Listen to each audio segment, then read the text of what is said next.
મકાઈના ફીટસ બનાવીશું, તે પણ તળ્યા વગર અને ખાવામાં તો એટલા ટેસ્ટી કે બાળકોને આ ખૂબ જ પસંદ આવશે.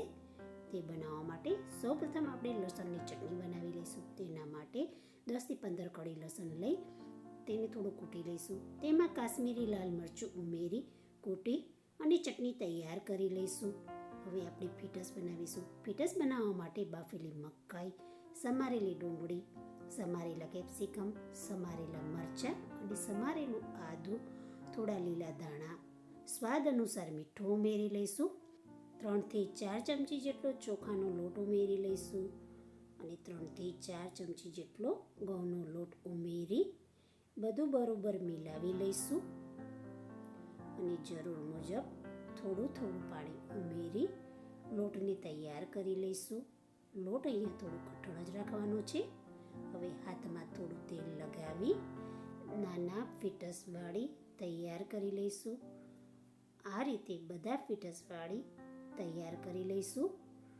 ફીટસ તૈયાર થઈ જાય ત્યારે આપણે અપ્પમ પેન ગરમ કરવા મૂકી દઈશું અને તેમાં થોડું તેલ મૂકી તૈયાર કરેલા ફીટસ મૂકી દઈશું અને ઉપરથી પણ થોડું તેલ ઉમેરી લઈશું અને ધીમા તાપે બધી બાજુથી ફેરવતા રહી લાઇટ ગોલ્ડન કલરના થાય ત્યાં સુધી તેને શેકાવા દઈશું.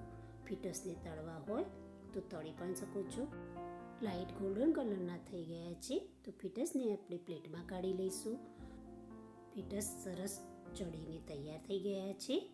હવે આપણે તેના માટે એક સોસ બનાવીશું. સોસ બનાવવા માટે એક વાટકીમાં 2થી 3 ચમચી જેટલો ટામેટો કેચઅપ અને 1 ચમચી જેટલો ચીલી સોસ લઈ તેમાં થોડું પાણી ઉમેરી બધું બરોબર હલાવી લઈશું.